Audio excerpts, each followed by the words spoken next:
Hello दोस्तों। तो गुरुकुल में आपका स्वागत है। दोस्तों आज हम बात करेंगे पीरियोडिक फंक्शन के बारे में। पीरियोडिक फंक्शन बोले तो पीरियोडिक टेबल में क्या क्या फंक्शन होता है। तो सबसे पहले हम बात करते हैं एटॉमिक रेडियस। एटॉमिक रेडियस कैसे वेरी करेगा पीरियोडिक टेबल में। तो दोस्तों ये रहा हमारा पीरियोडिक टेबल, ये रहा ग्रुप और ये रहा पीरियड। ये होता है पीरियोडिक टेबल दोस्तों। वर्टिकल लाइन को क्या बोलते हैं, ग्रुप बोलते हैं। हॉरिजॉन्टल लाइन को पीरियड बोलते हैं। ठीक है। तो दोस्तों एटॉमिक रेडियस क्या है, लास्ट इलेक्ट्रॉन से न्यूक्लियस के बीच की दूरी। जैसे मान लीजिए ये हमारा एटम है, क्या है ये है, मान लीजिए सोडियम। सोडियम है तो न्यूक्लियस में क्या होगा, न्यूट्रॉन होगा और प्रोटॉन होगा। ठीक है, ठीक है। उसके बाद सोडियम का इलेक्ट्रॉनिक कन्फिग्रेशन कितना होता है, फर्स्ट ऑर्बिट में 2, सेकेंड ऑर्बिट में 8 इलेक्ट्रॉन, 8 इलेक्ट्रॉन, थर्ड ऑर्बिट में 1 इलेक्ट्रॉन, 2 8 है, यही होता है 1s2 2s2 2p6 3s1, यही होता है ना सोडियम का। फर्स्ट ऑर्बिट में 2 इलेक्ट्रॉन, सेकेंड ऑर्बिट में 8 इलेक्ट्रॉन, थर्ड ऑर्बिट में 1 इलेक्ट्रॉन। तो फर्स्ट ऑर्बिट में 2 इलेक्ट्रॉन, सेकेंड ऑर्बिट में 8 इलेक्ट्रॉन और थर्ड ऑर्बिट में 1 इलेक्ट्रॉन। तो दोस्तों एटॉमिक रेडियस जो होता है न्यूक्लियस और लास्ट इलेक्ट्रॉन के बीच की दूरी, यही होता है एटॉमिक रेडियस। ठीक है, न्यूक्लियस और लास्ट इलेक्ट्रॉन के बीच की दूरी। ठीक है। तो पीरियोडिक टेबल में हम टॉप से बॉटम जाएंगे, टॉप से बॉटम जाएंगे, यानी टॉप है, टॉप से बॉटम जा रहे हैं। तो पीरियोडिक टेबल यानी हम ग्रुप में जाएंगे।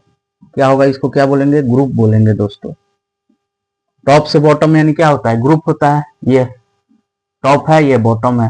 तो ग्रुप में हम टॉप से बॉटम जाएंगे, पीरियोडिक टेबल या ग्रुप में हम टॉप से बॉटम आएंगे, तो हमारा एटॉमिक रेडियस क्या होगा, इंक्रीज करेगा। क्यों इंक्रीज करेगा, क्योंकि नंबर ऑफ सेल बढ़ जाता है, जिसके कारण एटॉमिक रेडियस क्या हो जाएगा, इंक्रीज कर जाएगा। ठीक है। अब हम बात करेंगे लेफ्ट से राइट जाएंगे तो क्या होगा, ये लेफ्ट हो गया, ये इधर राइट हो गया। ठीक है, लेफ्ट से राइट यानी हम किस में जा रहे हैं, पीरियड में जा रहे हैं। ठीक है, तो हम लेफ्ट से राइट जा रहे हैं तो हमारा एटॉमिक रेडियस जो है डिक्रीज करेगा। क्यों डिक्रीज करेगा, क्योंकि जैसे जैसे हम इधर जाएंगे वैलेंस इलेक्ट्रॉन बढ़ेगा, वैलेंस इलेक्ट्रॉन बढ़ेगा। जब वैलेंस इलेक्ट्रॉन बढ़ेगा तो न्यूक्लियस पे होता है पॉजिटिव चार्ज, इधर हो जाएगा नेगेटिव चार्ज। तो नेगेटिव चार्ज की संख्या बढ़ेगा तो पॉजिटिव चार्ज नेगेटिव चार्ज में क्या होगा, अट्रैक्शन होगा, जिसके कारण हमारा साइज क्या होगा, सिकुड़ते जाएगा। और इस कारण हमारा एटॉमिक रेडियस क्या हो जाएगा, क्या हो जाएगा, घट जाएगा। जैसे पहले 1 इलेक्ट्रॉन था यहाँ पे, फिर 2 आया, फिर 3 आया। तो जितना इलेक्ट्रॉनिक चार्ज उतना ज्यादा अट्रैक्शन होगा, और अट्रैक्शन होगा तो ये साइज जो है कम होते जाएगा। ठीक है दोस्तों। तो हम बोल सकते हैं कि पीरियोडिक टेबल में टॉप से बॉटम यानी ग्रुप में जाएंगे, ऊपर से नीचे आएंगे तो हमारा इंक्रीज करेगा। क्यों इंक्रीज करेगा, क्योंकि नंबर ऑफ सेल इंक्रीज करता है। जैसे सोडियम और पोटेशियम सेम ग्रुप के एलिमेंट है, फर्स्ट ग्रुप के एलिमेंट है। कैसे देख लो, 1s2 2s2 2p6 3s1, ये फर्स्ट ग्रुप के एलिमेंट है। पोटेशियम का 1s2 2s2 2p6 3s2 3p6 4s1। अब देखिए दोस्तों अंतर क्या है, ये फर्स्ट ग्रुप का, ये भी फर्स्ट ग्रुप का, लेकिन अंतर क्या है, यहाँ पे है 3 सेल, यहाँ पे कितना नंबर ऑफ सेल है, 4 है, यहाँ पे 3 है। यानी यहाँ पे देखिए ये 3 सेल है, सोडियम है। अब हम पोटेशियम का बनाएंगे तो 1 2 3 4, तो ऑटोमेटिक ये साइज क्या हो गया, बड़ा हो गया कि नहीं हो गया। तो नंबर ऑफ सेल बढ़ने के कारण एटॉमिक रेडियस क्या हो जाता है, बड़ा हो जाता है। ठीक है दोस्तों। दूसरा, अभी हम मान लेते हैं सोडियम है, उसका एटॉमिक नंबर तो लिख दिया हूं मैं। दूसरा लेते हैं magnesium 12, 1s2 2s2 2p6 3s2। ये देखिए दोस्तों मैग्नीशियम में क्या है, आउटर मोस्ट इलेक्ट्रॉन में 2 इलेक्ट्रॉन है, दोनों थर्ड पीरियड के एलिमेंट है। लेकिन आउटर मोस्ट ऑर्बिट में क्या है, यहाँ पे 2 इलेक्ट्रॉन है, यहाँ पे 1 इलेक्ट्रॉन है। यहाँ पे जब 1 इलेक्ट्रॉन था तो रिपल्सन का अट्रैक्शन कम होगा। अब यहाँ पे 2 इलेक्ट्रॉन हो गया तो अट्रैक्शन ज्यादा होगा, अट्रैक्शन ज्यादा होगा तो ये साइज थोड़ा सा कम हो जाएगा।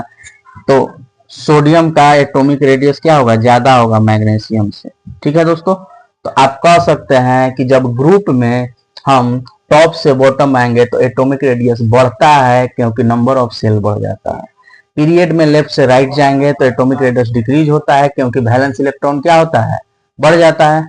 इंक्रीजिंग वैलेंस इलेक्ट्रॉन भी लिख लीजिए एक कारण, या न्यूक्लियर चार्ज जो भी लिखना है लिख सकता है। ठीक है।